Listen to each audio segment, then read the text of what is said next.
one on dance. How does dance interact in your life? How you come to dance, or how you feel about it? Well, it was something that I'd never tried before up until about 6 months ago. And prior to that, I'd always fallen in love with Latin dance, just like watching it in movies and on TV and all the videos that have started pouring out now that TikTok and, all that stuff is a thing.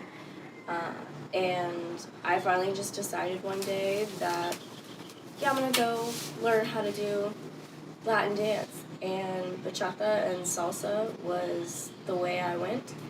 And the rest is just kind of history from there.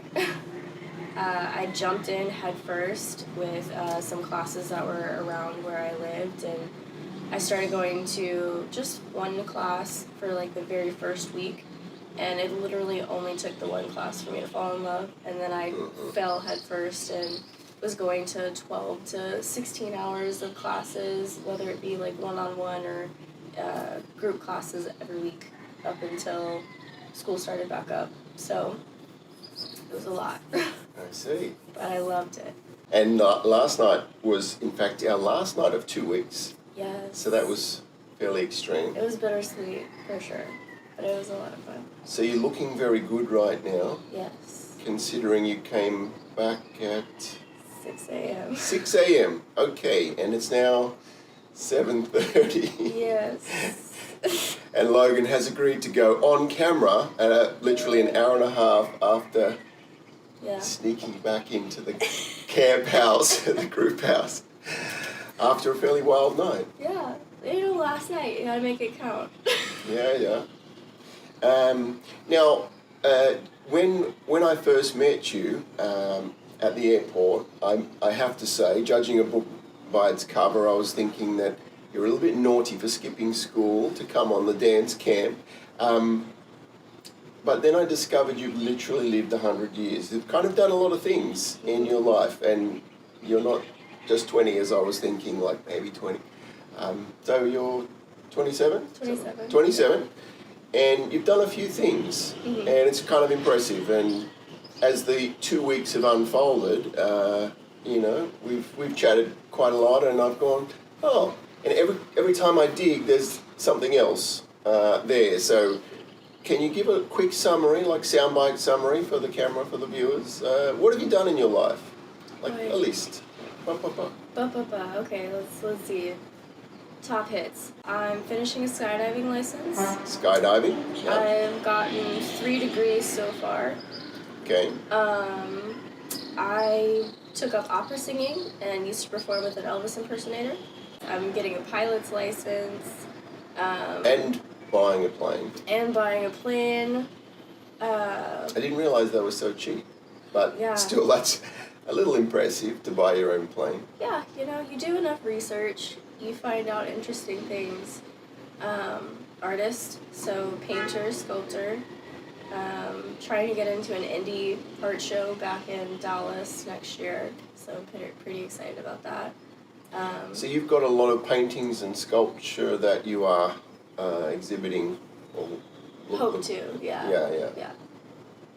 It'll be a first time experience for me to actually display the work that I've kept relatively private. Because painting has been something that I do to just express and get everything out. So my work is very much an expression of me in every way that it could be. It's very raw. So exposing myself like that within a show is going to be a very interesting experience, but I look forward to it. So. And by kind of exposing yourself, I mean, you're very comfortable on camera, and one of your jobs, apart from being a corporate strategist in a big company, sounds kind of like a clever gig. You've also got your modelling gig, which is looks damn professional from what I see online. There's some amazing photos there, and you're all out there in the modelling as well. Yeah, I love that. A lot of the things I do, it just kind of starts with, I wake up in the morning and I decide, I'm going to be a model today. And then it just takes off from there. Or, oh, I'm going to be a pilot. And then I start taking flight lessons. Like, and, you know, you might sort of be forgiven for thinking, like, is this all talk? Well, you're actually a polyglot, would you say? Is it working on it? Working on it. It's a work in progress. I wouldn't say it's a finished So thing. there's a few languages that you know, including studying Russian, and then you told me you did sign language. I did, yeah. I studied sign language for several years because I wanted to be an interpreter at one point. And I kind of dove into deaf culture and the deaf communities within the city that I lived, and really got to know that they are literally a culture within a culture that is overlooked more often than not, and their way of communicating and kind of navigating life is so interesting comparatively to the way we do. So I love And I sign did language. actually test you. I was like, come on, how do you do I Love Dance? And was it, you showed me, I love Dance. Dance. Yeah, or dance, yeah. So, I mean, it's fascinating how many things you've been studying. I mean, Yeah. I mean, I feel like I'm just one of those people that's going to be a lifetime student. Like, if I didn't have to work and money wasn't a thing, I would literally learn.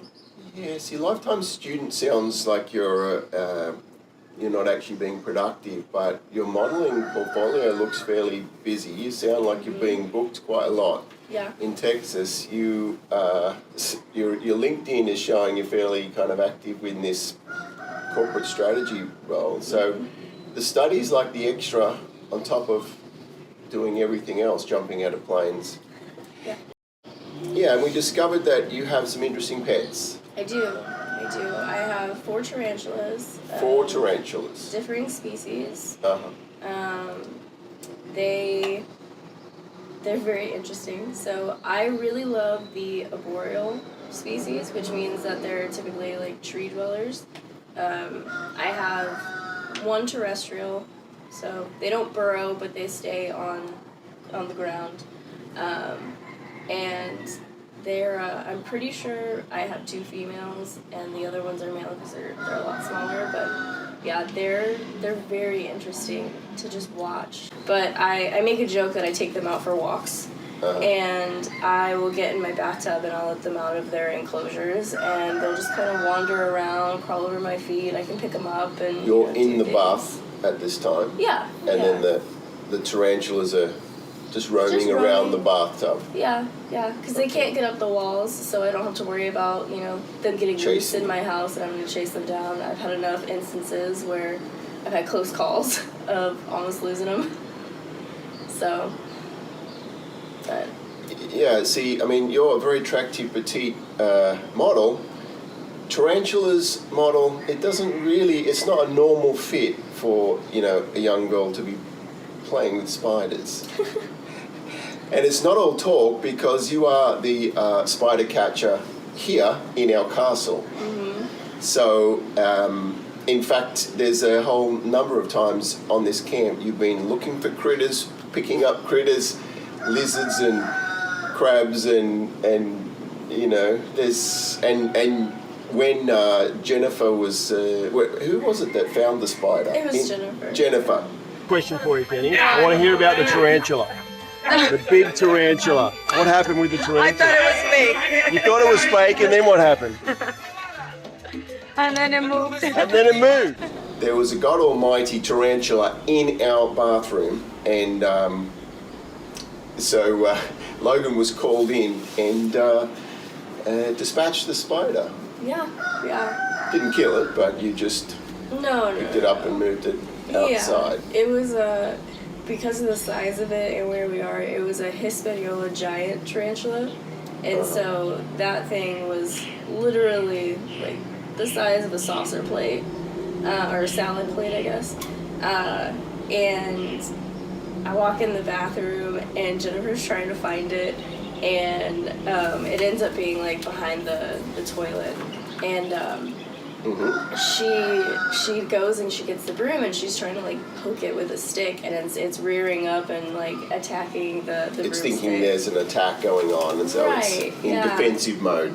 And so I'm like, no, we're not doing that. So we got rid of the broom, and I took a plastic placemat and I cornered him out from behind the toilet, and I just put him in a bowl and took him outside. So they're not creatures that are going to attack you.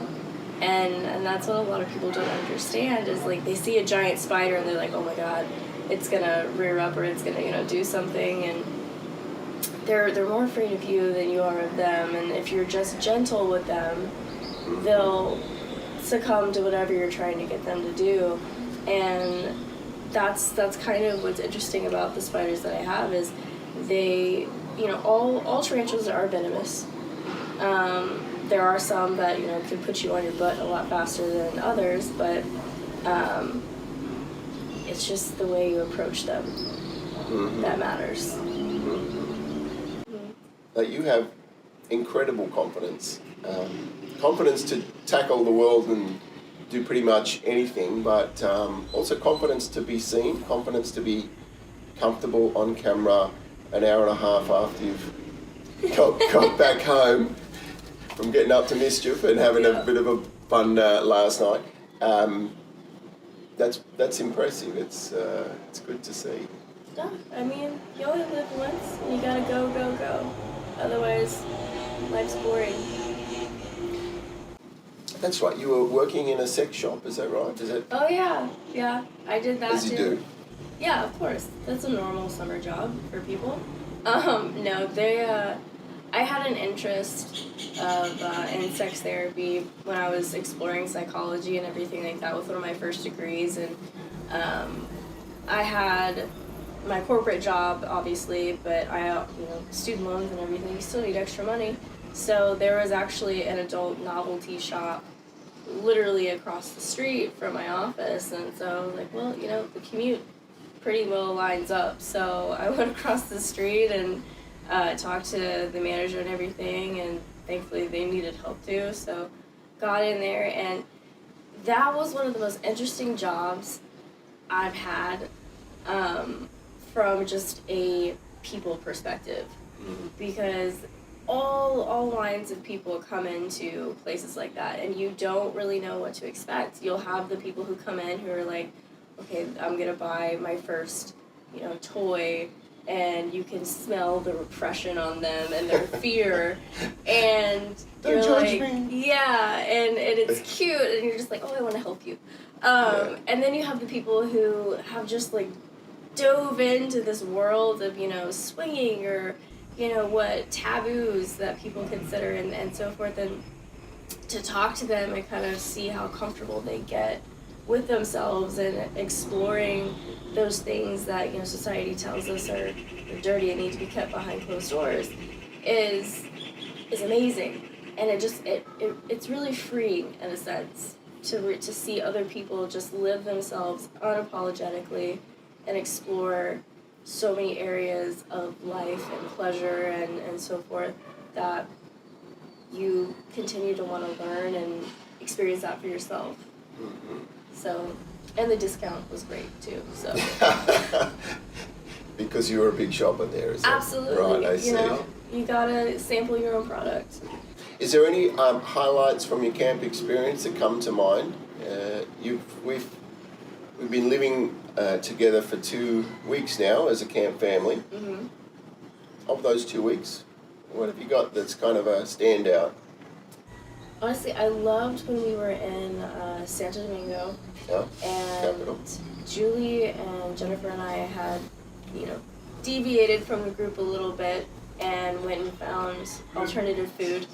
And while we were out getting Dominican pizza, of all things, they started live performing in the middle of the street, and it was amazing because we're in this town square, and everybody's just so lively, talking, riding their skateboards or whatever. There's kids playing, And then all of a sudden, a band shows up in the middle of the square and just starts playing bachata music. And then it's like everything in the square just kind of stopped and navigated around this band that showed up.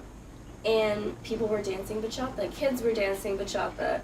Just And on the street. Just on the street, yeah. Not like it's a planned festival. No, yeah. With flyers and advertising. It's like the band said, right, we're going to turn up and Yeah. You just had there's a street band. performers So we just all come dance. out, and everybody kind of just knew the universal language of, okay, let's It's go. time to dance. Yeah. Well, it's been very lovely connecting for the dance camp, and thank you so much for going on camera and sharing a little bit about who is Loghen. Yeah. You have a hell of an interesting story, and you're a great dancer, and I loved connecting on this camp. Thank you so much. Yeah, absolutely.